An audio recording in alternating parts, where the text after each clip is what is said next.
Good morning and welcome to another Medical Minute with the Colorado Springs Orthopaedic Group. Right now I'm joined by Haley Little, a certified orthotic fitter and a certified mastectomy fitter. Thank you so much for joining us. Thank you. And we're talking a little bit about how to properly fit a walking boot and other services that are offered by the Audubon Orthotic and Prosthetic services. Right. And so let's talk a little bit about the services you guys do offer. Absolutely. So mostly we do off-the-shelf prefabricated DME products, walking boots, for example, ankle braces, elbow orthoses, slings. We also do custom products as well, transtibial, transfemoral prosthetics, for example, mastectomy, bras and prostheses, AFOs, Arizona braces for ankles as well. So lots of different devices that we offer at the office. Okay, perfect. And for those who may have just had a foot procedure or an injury, what do you offer as far as devices go? Sure. Typically the patient does need to be referred by their physician just because it could be a plethora of different injuries that we're fitting them for. Boots are primary, that's what they're going to usually be starting out in, and then also ankle braces down from there. AFOs for foot drop, and then Arizona braces for arthritis are common as well. Okay, and you were going to talk us a little bit through, when you fit the boot actually, right? Yeah. Okay, so let's kind of go through that. So this is a standard walking boot that we do use in the office. It does come with a pneumatic bladder around the ankle, and that helps keep the patient secure in the boot as well. Obviously, we just want to make sure that we don't have too much air in the ankle boot. The uprights do also keep the patient from moving too much. Really what we want to make sure is that we are restricting range of motion. It should be snug and it should be fit. A little bit of wiggle room in the boot is okay, but we do want to make sure that the patient is limited on their movement.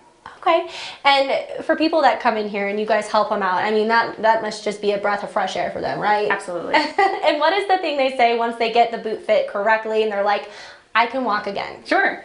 Well, most people obviously do complain that it's heavy. It is a little bit heavier than obviously a shoe, and that does lead to some issues as far as hip pain, low back pain. Unfortunately, it's just the nature of the beast, but it does take away a lot of the pain. It gets the patient up and walking on their feet again. Okay, and once the boot is fit, do you have any advice for those walking in it to make sure nothing else happens? Definitely take it slow. Don't overstride, no lunging, no jumping, no fun in the boot, unfortunately, but you just want to make sure that you are doing what the boot is designed to do, and that's limit range of motion. And for injuries, how often on average do you see people wearing boots for? Does it kind of vary dependent? It does. It is kind of season specific as well. Obviously with kids in high school, they're coming in, rolling their ankles in basketball and football games. Skiers come in a lot as well, unfortunately. So it really just kind of depends. Okay, and when people first come in and they have, their doctor's information, what do you kind of suggest to them walking them through the process? How does that kind of go? It really, the limitations are dependent on the physician. Some people are completely non-weight bearing for 6 weeks. Some people can just go right into the boot. They only need it when they need it, as needed. Obviously, you do have to take it off to drive, so that obviously plays into it as well. It's really difficult with a foot injury. Okay, and aside from taking it slow, any other tips, tricks for kind of feeling comfortable in the boot, walking around in it? I mean, just listen to your body. Obviously, if you have more issues, contact your physician as soon as you can. We do free adjustments to the devices, so come back and see us as often as you need. Just keep an eye on your skin as well. Perfect. Thank you so much for joining us today. Thank you.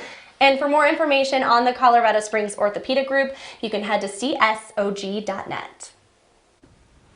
Thank you so much, Sarah and Haley. The segment is sponsored by the Colorado Springs Orthopaedic Group.